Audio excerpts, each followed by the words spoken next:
أعوذ بالله من الشيطان الرجيم. بسم الله الرحمن الرحيم.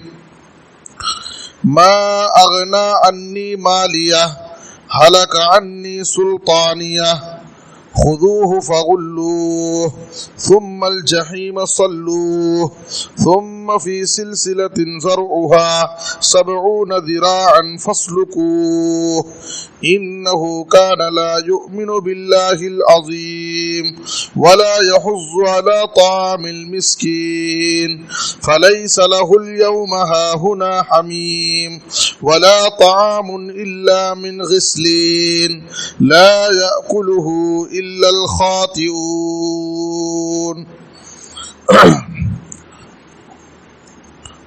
ہر قسم کی حمد و ثنا، تعریف و ستائش، بڑائی اور بزرگی، عظمت و کبریائی صرف اللہ رب العالمین کے لیے لائق اور زیبا ہے. درود و سلام ہو ہم سب کے آخری نبی جناب محمد الرسول اللہ صلی اللہ علیہ وسلم پر. محترم حضرات، آج خطبہ جمعہ میں میرا موضوع ہے مال اور منصب. مال اور منصب کی حرص و لالچ کتنی بری چیز ہے، اور مال کی حرص اور وحدہ اور منصب کی حرص انسان کے دین کے لیے، اس کے اخلاق کے لیے، اس کی آخرت کے لیے کتنا مضر اور نقصان دہ ہے. اس تعلق سے چند باتیں آپ کے سامنے عرض کی جائیں گی. دیکھیے، حرص و لالچ بہت بری چیز ہے، بری بلا ہے. حرص و لالچ انسان کی زندگی میں نہیں ہونی چاہیے. اگر ہمارے اندر حرص ہو تو ہم اچھی چیز کی حرص کریں. صحیح مسلم میں نبی صلی اللہ علیہ وسلم نے ہمیں نصیحت کی، احرص علی ما ینفعک، جو تمہارے لیے نفع بخش ہو، فائدے مند ہو، تمہارے دین کے لیے، دنیا کے لیے، تمہارے لیے، تمہارے بیوی بچوں کے لیے، تو ایسی نفع بخش فائدے مند چیز کی حرص کرو، بیکار چیز کی حرص مت کرو.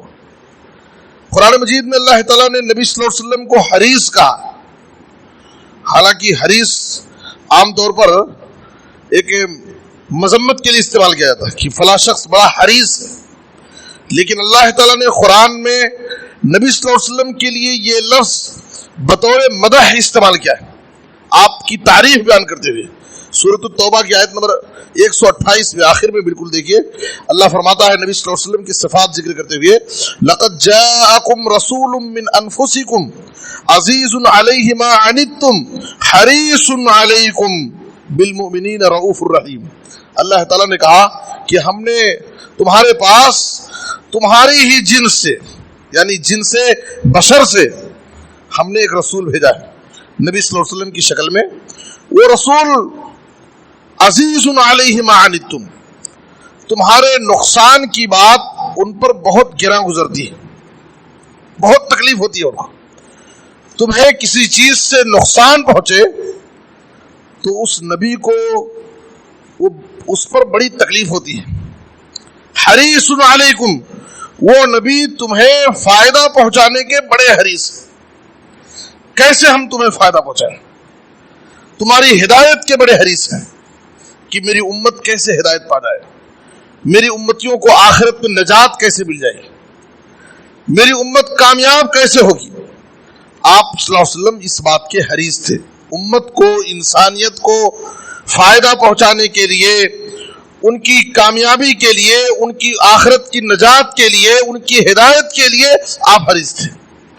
حریص علیکم بالمؤمنین رؤوف الرحیم، اور وہ نبی اہل ایمان کے لیے، مومنوں کے لیے بڑے مشفق اور مہربان ہیں. تو آپ دیکھیے یہاں نبی صلی اللہ علیہ وسلم کو حریص کہا گیا. صحابہ کرام بھی حریص تھے. کس چیز کے حریص تھے؟ وہ نیکیوں کے حریص تھے.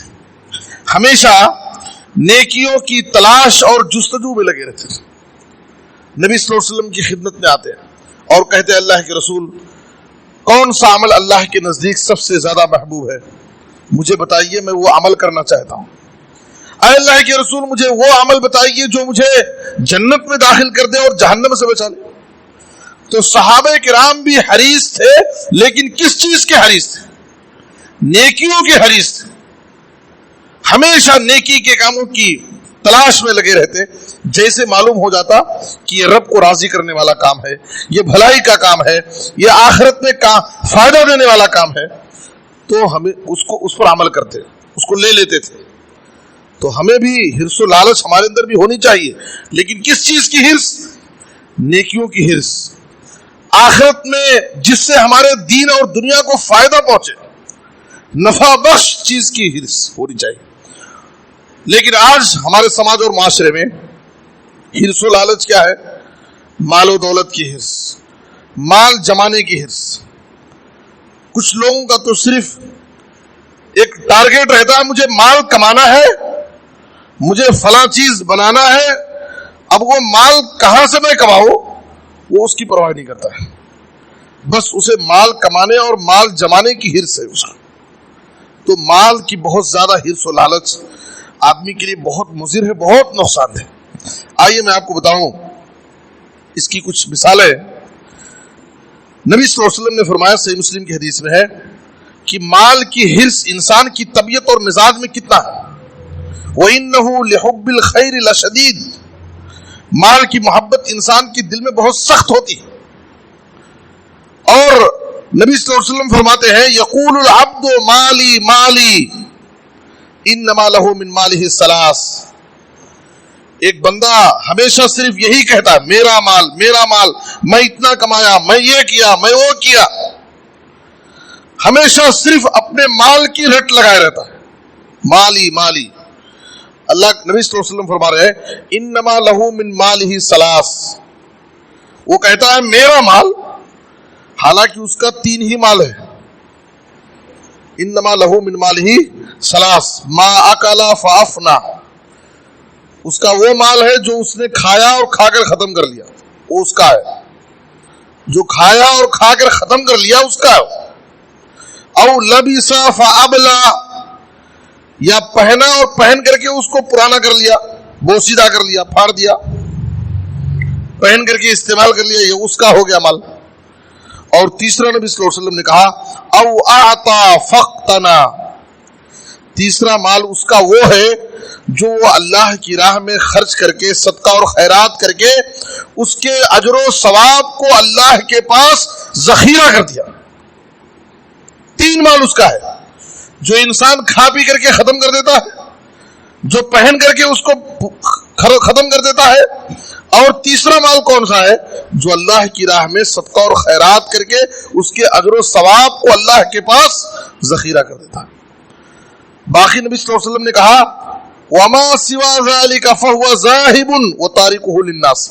اس کے علاوہ جو بھی اس کا مال, چاہے گھر میں تجوری میں رکھا ہو, چاہے بینک بیلنس ہو, چاہے زمین و جائیداد کی شکل میں ہو, چاہے گھر بار کی شکل میں ہو, وہ سب مال وہ اس کا نہیں ہے, وہ تو لوگوں کے لیے چھوڑ کر جانے والا ہے. حالانکہ وہ ہمیشہ رٹ لگاتا ہے, میرا مال میرا مال. نبی صلی اللہ علیہ وسلم نے کہا کہ اس کا تو 3 ہی مال ہے, باقی سارا مال وہ دوسروں کے لیے چھوڑ کر جانے والا ہے. اب دیکھیے, انسان کی موت ہوتی ہے, اس کے پاس زمینات ہیں, خزانے ہیں, بینک بیلنس ہے, سب کچھ وہ دوسروں کے لیے چھوڑ کر جاتا ہے, اور تنے تنہا خبر میں وہ اکیلے جاتا ہے. آپ صلی اللہ علیہ وسلم نے فرمایا, یتبع المیت ثلاثۃ اہلہ ومالہ وعملہ. انسان جب مرتا ہے تو اس کے ساتھ 3 چیزیں جاتی ہیں, اس کے اہل و عیال, اس کے اہل خانہ, اس کا مال جاتا ہے. مال سے مراد اس کے خادم, نوکر چاکر, اور اس کا عمل جاتا ہے. لیکن اس کے اہل و عیال, رشتہ دار, دوست و احباب اور اس کے خادم, نوکر, سب اس کے خبر کے حوالے کر کے اس کو واپس لوٹاتے ہیں. اس کے ساتھ صرف ایک ہی چیز جاتی ہے, اس کا عمل جاتا ہے. اس کے ساتھ اس کا عمل اس کے ساتھ ہمیشہ باقی رہے گا. اس لیے عقل مندی کی بات کیا ہے کہ ہم اس چیز کی فکر کریں جو ہمارے ساتھ ہمیشہ باقی رہنے والے. ہم مال کی حرص کر کے, مال جمع کر کے جھوٹ بول کر کے، دھوکہ دے کر کے، حرام طریقہ اختیار کر کے مال خوب جما لیں، لیکن یہ مال کیا ہمارے ساتھ قبر میں ہمارے کام آئے گا؟ کیا اللہ کے عذاب سے ہم کو بچا سکتا ہے؟ اس لیے ہم اس چیز کی فکر کریں جو چیز ہمارے ساتھ ہمیشہ باقی رہے، اور وہ کیا ہے؟ ہمارا عمل۔ انسان اپنی زندگی میں جو عمل کرتا ہے، کون سا عمل؟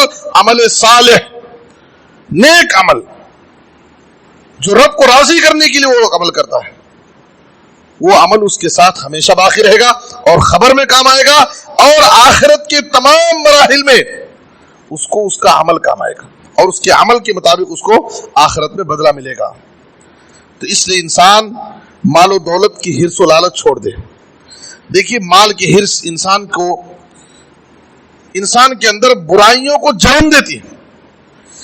مال و دولت کی حرص و لالچ ایک ایسی برائی ہے جو برائیوں کو جنم دیتی ہے۔ سورۃ القلم میں آیت نمبر 10 سے 14 ہے، آیت نمبر 10 سے 14 میں سورۃ القلم میں اللہ تعالیٰ نے چند برے صفات ذکر کیے اور 9 برے صفات، اور بعض مفسرین کہتے ہیں کہ یہ ولید بن مغیرہ کے برے صفات تھے۔ 9 برے صفات: وَلَا تُطِيعْ كُلَّ حَلَّافٍ مَّهِينٍ حَمَّازٍ مَّشَّاءٍ بِنَمِيمٍ مَّنَّاعٍ لِّلْخَيْرِ مُعْتَدٍ أَثِيمٍ عُتُلٍّ بَعْدَ ذَلِكَ زَنِيمٍ أَن كَانَ ذَا مَالٍ وَبَنِينَ۔ یہ پوری آیت ہے۔ آپ دیکھیے، 9 بری صفات ہیں۔ اے نبی صلی اللہ علیہ وسلم، بہت زیادہ قسمیں کھانے والے، ذلیل انسان کی، چغل خور، عیب جوئی کرنے والا، بخیل، بھلائی سے روکنے والا، حد سے تجاوز کرنے والا، گنہگار، بے نسب، اس کا نسب بھی صحیح نہیں ہے۔ 9 صفات ذکر کرنے کے بعد اللہ کیا فرماتا ہے؟ یہ ولید بن مغیرہ کے اندر یہ جو 9 صفات، بری عادتیں، برے صفات جو اس کے اندر پائے جاتے ہیں، اس کی وجہ کیا ہے؟ ان کان ذا مال و بنین۔ یہ برائیاں اس کے اندر، اتنی ساری برائیاں اس کے اندر کہاں سے پائی جاتی ہے؟ کس وجہ سے پائی جاتی ہے؟ اس لیے کہ اس کے پاس مال ہے اور اولاد ہے، اس کو اپنے مال اور اولاد پر بڑا فخر، مال اور اولاد پر فخر و غرور نے اس کے اندر یہ برائیاں پیدا کی۔ اس کو اپنے مال پر فخر ہے اور اپنی اولاد پر فخر ہے، جس کی وجہ سے اس کے اندر یہ ساری برائیاں پائی جاتی ہیں۔ تو معلوم کیا ہوا کہ مال و دولت کی بہت زیادہ حرص و لالچ انسان کے اندر برائیوں کو جنم دیتی ہے، اور انسان بہت بڑا مجرم اور گنہگار بن جاتا ہے۔ دوسری چیز، مال و دولت کی حرص و لالچ کا ایک نقصان کیا ہے کہ انسان کو مال کی بہت زیادہ حرص و لالچ، محبت انسان کو اللہ کے ذکر سے، نمازوں کی پابندی کرنے سے، اللہ کی عبادت سے، آخرت کے کاموں سے غافل کر دیتی ہے۔ جو آدمی مال کا حریص ہوتا ہے، اس کی توجہ، اس کی نظر آخرت پر نہیں ہوتی ہے، صرف دنیا کمانے کی فکر۔ وہ دنیا کمانے کے چکر میں، مال کی حرص و لالچ میں وہ نمازوں کی پرواہ نہیں کرے گا، مال کی حرص و لالچ میں وہ روزے بھی چھوڑ دے گا۔ رمضان کے مہینے میں، رمضان کا مقدس مہینہ آتا ہے، لیکن کتنے ایسے لوگ ہیں کمانے کی فکر میں روزے نہیں رکھتے، اس لیے کہ کہتے ہیں کہ ہم کو بہت زیادہ محنت کرنا رہتا ہے، ہم محنت کا کام کرتے ہیں، روزہ کیسے رکھیں گے؟ تو مال کی حرص ان کو روزے سے روک دیتی ہے، نمازوں سے روک دیتی ہے، جمعہ کی فضیلت اور برکتوں سے روک دیتی ہے۔ تو یہ ایسی برائی ہے مال کی حرص و لالچ جو انسان کو اللہ کے ذکر سے، اللہ کی عبادت سے غافل کر دیتی ہے۔ تو ہمیں یہ اس برائی سے اپنا آپ کو بچانا ہے۔ سورہ منافقون کی آیت نمبر 9 میں اللہ فرماتا ہے، یا ایھا الذین آمنوا لا تلہکم اموالکم ولا اولادکم عن ذکر اللہ ومن یفعل ذلک فاولئک هم الخاسرون۔ اے ایمان والو، مال اور اولاد کی محبت تمہیں اللہ کے ذکر سے کبھی غافل نہ کرے۔ مال کی محبت میں آ کر کے، بچوں کی محبت میں آ کر کے اللہ کے ذکر سے، اللہ کی عبادت سے کبھی غافل نہ ہو۔ وَمَن يَفْعَلْ ذَلِكَ، اگر کوئی شخص مال کی محبت میں اور اولاد کی محبت میں اللہ کی عبادت سے، اللہ کے ذکر سے غافل ہو گیا، فَأُولَٰئِكَ هُمُ الْخَاسِرُونَ، تو دراصل خسارہ اور نقصان اٹھانے والے یہی لوگ، آخرت میں یہی نقصان میں رہے۔ تو اس لیے یہ بہت بری چیز ہے جو انسان کو اللہ کے ذکر سے غافل کر دیتی ہے۔ دیکھیے بعض لوگ نماز کا وقت ہو جاتا ہے، دکانوں میں بیٹھے رہتے ہیں، یہ مال کی حرص و لالچ، مال کی محبت، ان کے دل میں مال کی محبت ہے، اللہ کی محبت نہیں، آخرت کی فکر نہیں۔ اگر اللہ کی محبت ہو، نماز کی محبت ان کے دل میں ہو، تو دنیا کی کوئی بھی مشغولیت انہیں اللہ کے ذکر سے، اللہ کی عبادت سے غافل نہیں کر سکتی۔ اس لیے مال و دولت کی حرص و لالچ ہمیں اپنے دل سے نکال دینا چاہیے، ورنہ ہم اللہ کی عبادت سے محروم ہو جائیں گے۔ تیسری چیز یہ ہے کہ مال و دولت کی محبت انسان کو بہت زیادہ حرص، لالچ انسان کو متکبر اور مغرور بنا دیتی ہے۔ جیسے جیسے انسان کے پاس مال بڑھتے جاتا ہے، مال کی محبت بڑھتی جاتی ہے، انسان متکبر، مغرور اور سرکش بن جاتا ہے۔ اللہ فرماتا ہے سورۃ العلق میں، کلا ان الانسان لیطغی ان رآہ استغنی، جب وہ اپنی زندگی میں خوشحالی اور بے نیازی دیکھتا ہے تو سرکش بنتے جاتا ہے، سرکشی آ جاتی ہے۔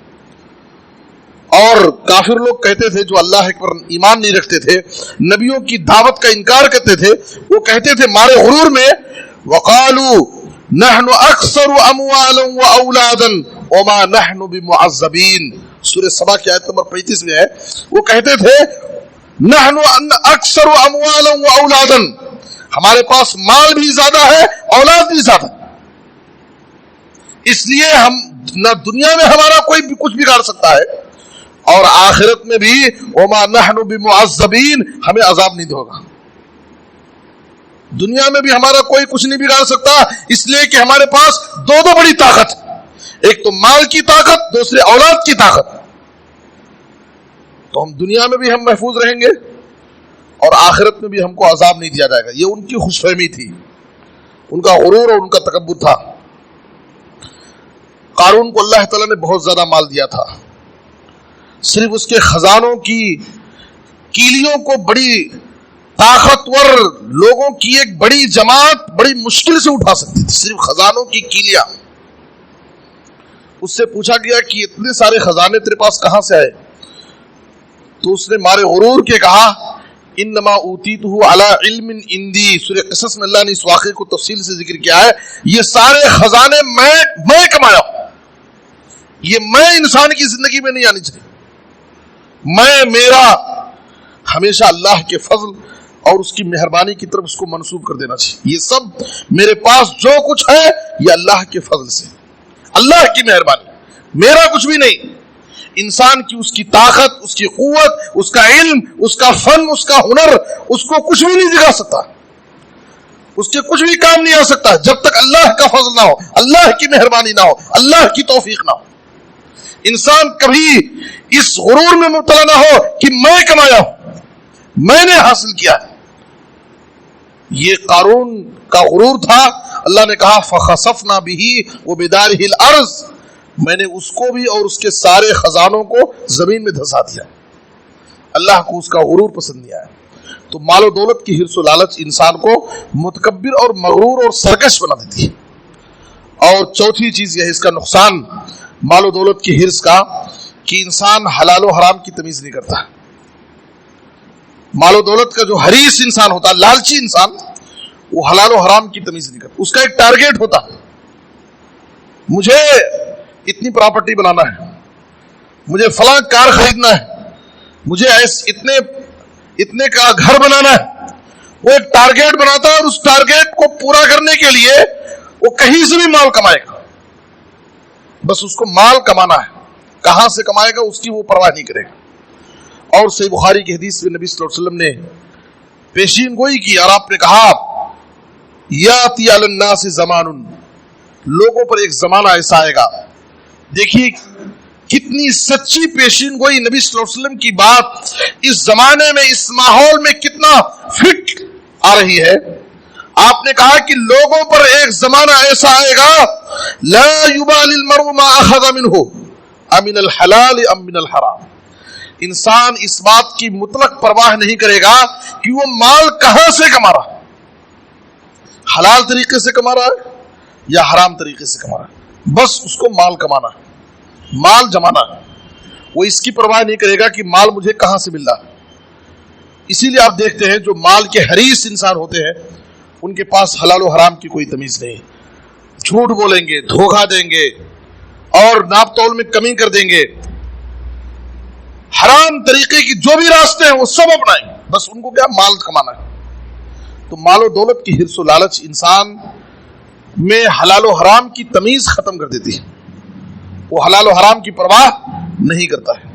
اور ایک پانچواں نقصان یہ ہے کہ آخرت میں یہ چیز ہمیں فائدہ نہیں دے گی.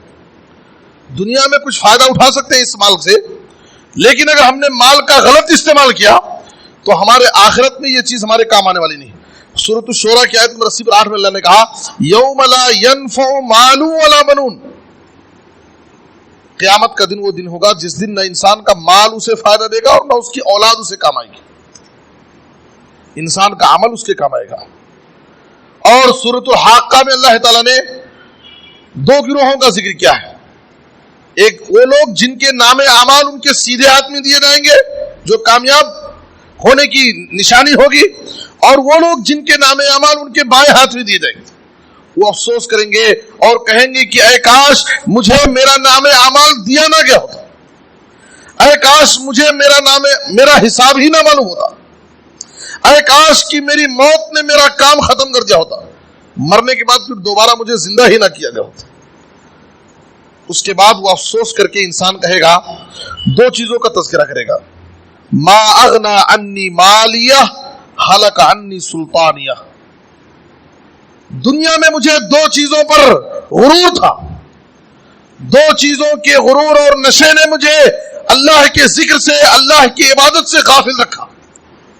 ایک تو مجھے میرے مال پر غرور تھا اور دوسرے مجھے میرے عہدہ اور منصب پر غرور تھا. اس وقت افسوس کرتے ہوئے کہے گا ما اغنا عنی مالیہ ہلک عنی سلطانیہ. آج مجھے نہ میرے مال نے مجھ کو کچھ فائدہ دیا اور مجھ سے میرا عہدہ اور منصب بھی چھین لیا گیا. نہ میرا عہدہ مجھے کچھ کام آیا اور نہ میرے مال نے مجھے کچھ فائدہ پہنچایا. لیکن اس وقت افسوس کرنے سے کوئی فائدہ نہیں ہوگا.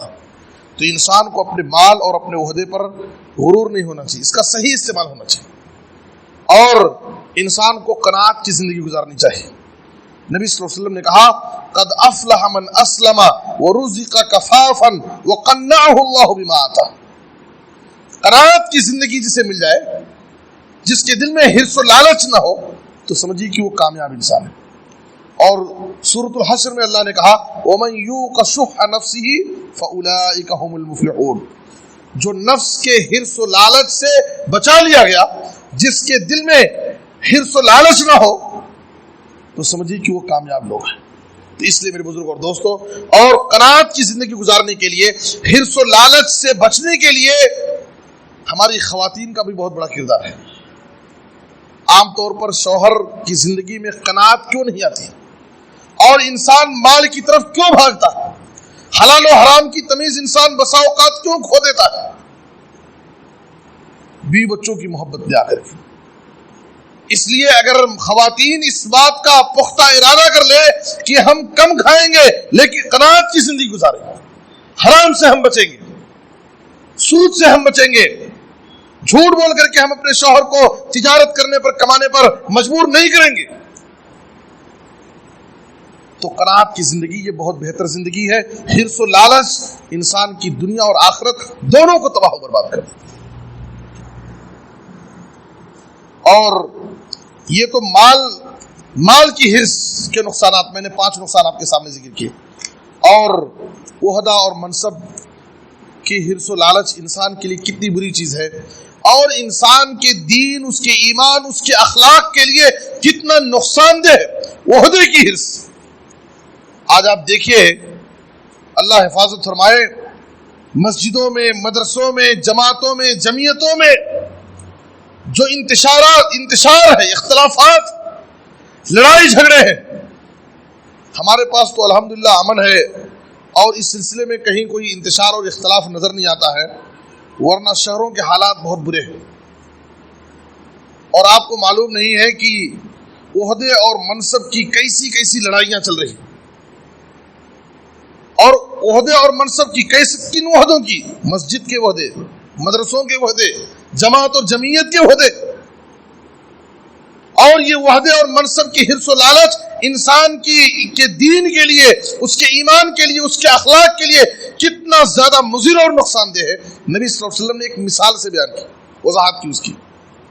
ترمذی کی حدیث میں آپ صلی اللہ علیہ وسلم نے کہا ما ذئبان جائعان ارسلا فی غنم بافسد لها من حرص المرء علی المال والشرف لدینه۔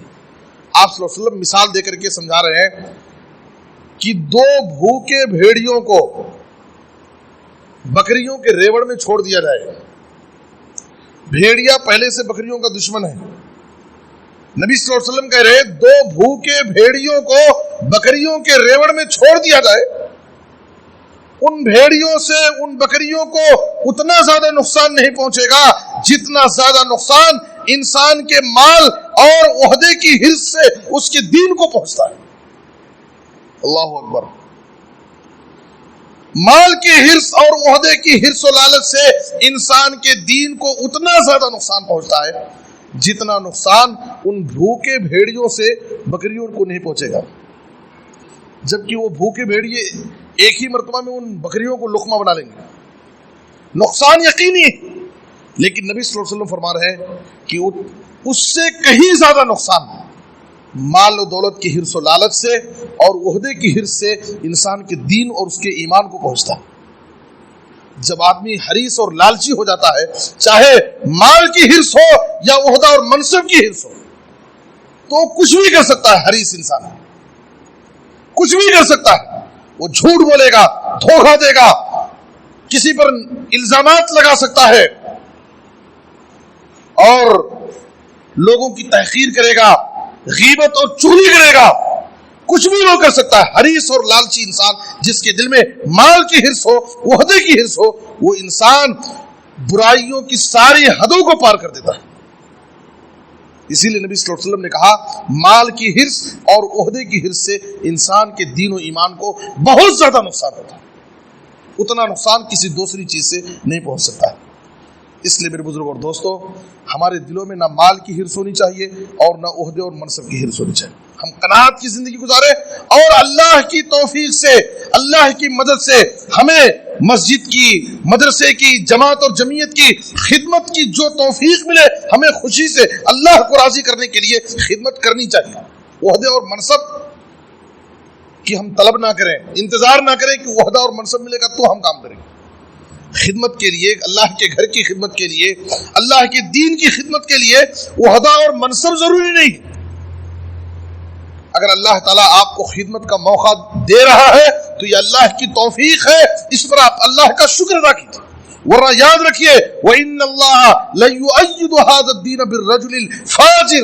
آپ صلی اللہ علیہ وسلم نے کہا اللہ تعالیٰ کسی فاسق و فاجر سے، کسی کافر اور مشرک سے، کسی یہودی اور عیسائی سے اللہ اپنے دین کی خدمت لے سکتا ہے، حالانکہ وہ اسلام کا دشمن ہوگا، لیکن اپنے دشمن سے اللہ اپنے دین کی خدمت لے گا۔ کتنے ایسے لوگ جن کی زندگی پوری اسلام دشمنی میں گزری، لیکن اللہ نے ان سے دین کا کام لے لیا۔ اس لیے اگر اللہ ہم کو اللہ کے گھر کی، اللہ کے دین کی خدمت کی توفیق دیتا ہے تو یہ اللہ کی بہت بڑی مدد ہے، اس پر ہمیں اللہ کا شکر ادا کرنا چاہیے۔ دین کی خدمت کے لیے، اللہ کے گھر کی خدمت کے لیے، جماعت اور جمعیت کی خدمت کے لیے عہدہ اور منصب ضروری نہیں ہے۔ ہم للہ فی اللہ اللہ کو راضی کرنے کے لیے خدمت کریں، اور یاد رکھیے کہ ہمیں عہدے اور منصب کی حرص و لالچ ہونی بھی نہیں چاہیے، اور ایسا شخص جو عہدہ اور منصب کی لالچ کر کے، مانگ کر کے، طلب کر کے عہدہ حاصل کرتا ہے تو اللہ رب العالمین کی نہ لوگوں کی مدد ہوتی ہے اور نہ اللہ کی مدد ہوتی ہے، اللہ اس کو اس کے حوالے کر دیتا ہے۔ تو خود سے مانگ کر کے لیا ہے، اس لیے اللہ تجھے تیرے حوالے کر دے گا۔ نبی صلی اللہ علیہ وسلم کی خدمت میں ابو موسیٰ اشعری رضی اللہ عنہ اپنی قوم کے دو لوگوں کے ساتھ گئے، وہ ان کی قوم کے جو 2 لوگ آئے تھے وہ لوگ نبی صلی اللہ علیہ وسلم سے عہدہ مانگنے لگے. امرنا یا رسول اللہ، اے اللہ کے رسول ہمیں بھی کسی چیز کا امیر بنا دیجئے، کوئی عہدہ ہم کو بھی دے دیجئے. تو نبی صلی اللہ علیہ وسلم نے کہا انا لا نولی علی هذا العمل احدا سأله ولا احدا حرص علیہ. صحیح بخاری اور مسلم کی حدیث ہے. یاد رکھو کہ ہم ذمہ داری نہ مانگنے والے کو دیتے ہیں اور نہ حریص انسان کو دیتے ہیں. جس کے دل میں عہدے کی لالچ ہو اور جو مانگ کر کے لیتا ہے ایسے شخص کو ہم کوئی ذمہ داری نہیں دیتے، اس لیے کہ اس کے ساتھ اللہ کی مدد نہیں ہوتی.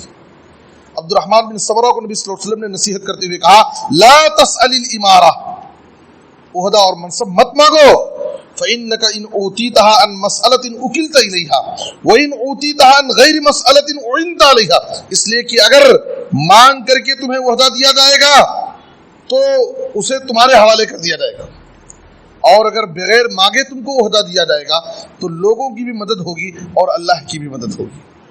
اور ایک مرتبہ ابو ذر رضی اللہ عنہ نے عہدے کی جب خواہش کی تو آپ صلی اللہ علیہ وسلم نے ان کے کندھے پر ہاتھ رکھ کر کے کہا یا ابا ذر انک ضعیف، عہدے اور ذمہ داری کے معاملے میں تم بہت کمزور ہو، یہ تمہارے بس کی بات نہیں ہے.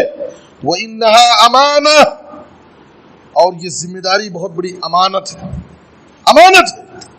وَإِنَّهَا يَوْمَ الْقِيَامَةِ خِزْيٌ وَنَدَامَةٌ، اور یاد رکھو کہ قیامت کے دن یہ تمہارے لیے باعث ذلت و رسوائی اور شرمندگی کا باعث ہو. إِلَّا مَنْ اخذها بحقها، مگر جو شخص ذمہ داری کو لے کر کے اس کا حق ادا کرے اور اپنی ذمہ داری کو ادا کرے. تو آپ نے کہا کہ یہ ذمہ داری، یہ عہدہ اور منصب ایک امانت ہے. اگر اس کا ہم سے حق ادا ہوا تو سمجھیے کہ ہم اللہ کی پکڑ سے بچیں گے، ورنہ قیامت کے دن یہ عہدہ اور منصب جو دنیا میں جس کو ہم اپنی عزت اور بڑائی کا ذریعہ سمجھتے ہیں، یہ ہماری عزت اور بڑائی کا ذریعہ نہیں، قیامت کے دن ہماری ذلت و ندامت کا سبب بنے گی. اس لیے میرے بزرگوں اور دوستو، ہمارے دلوں میں قرآن میں جو سورہ حاقہ میں اللہ تعالیٰ نے کہا ما اغنا عنی مالیہ ہلک عنی سلطانیہ، نہ تو مال و دولت کا غرور ہونا چاہیے اور نہ عہدے اور منصب کا غرور ہونا چاہیے. نہ مال کی حرص ہمارے دل میں آنی چاہیے، نہ عہدے اور منصب کی حرص ہونی چاہیے، ورنہ قیامت کے دن انسان جب اس کا نام اعمال اس کے بائیں ہاتھ میں دیا جائے گا اس وقت وہ افسوس کرے گا ما اغنا عنی مالیہ ہلک عنی سلطانیہ، آج نہ میرا مال مجھے کچھ فائدہ دیا اور نہ میرا عہدہ اور منصب میرے کچھ کام آیا، دونوں مجھ سے چھین لیے گئے. اس لیے میرے بزرگوں اور دوستو، کامیابی اسی صورت میں ہے کہ ہم دنیا میں جو دنیا عمل کی جگہ ہے، آخرت کے لیے توشہ بنانے کی جگہ، ہم اس دنیا میں اپنی زندگی کو غنیمت جانیں. یہ زندگی اللہ کی طرف سے امانت ہے اور اس امانت کا ہم حق ادا کریں، اس کی حفاظت کریں اور اپنی آخرت کے لیے نیکیوں کا توشہ جمع کریں، عمل صالح اختیار کریں، زیادہ سے زیادہ نیکی کے کام کریں تاکہ یہ نیکیاں، یہ اعمال صالحہ آخرت میں ہمیشہ ہمارے ساتھ رہنے والی ہیں. باقی دنیا کی ساری چیزیں ہم چھوڑ کر کے ایک دن چلے جائیں گے، اس لیے ہمیں چاہیے کہ ہم اس چیز کی فکر کریں جو ہمیشہ ہر حال میں ہمارے ساتھ رہنے والی چیز ہے، اور وہ ہے ہماری زندگی میں کیے گئے نیک اعمال. اللہ تعالی ہم سب کو اپنی زندگی میں نیک اعمال کرنے کی توفیق عطا فرمائے اور آخرت کی فکر کے ساتھ ہمیں دنیا کی زندگی گزارنے کی توفیق دے. اے اللہ جو بیمار ہیں انہیں شفاء عاجل کامل عطا فرما. اے اللہ جو مقروض ہیں انہیں ادائیگی قرض کی کوئی آسان سبیل پیدا فرما. اے اللہ جو بھی پریشان حال ہیں ان کی پریشانیوں کو دور فرما. اے اللہ ہمیں ہر قسم کی بلاؤں سے، آفتوں، بیماریوں، پریشانیوں سے محفوظ فرما. جب تک تو زندہ رکھ کتاب و سنت پر عمل کرنے کی توفیق دے. خاتمہ ہو تو خاتمہ بالخیر، کلمہ توحید پر وفات دے. آمین تقبل یا رب العالمین. صلی اللہ علی نبینا محمد و آلہ و صحبہ اجمعین.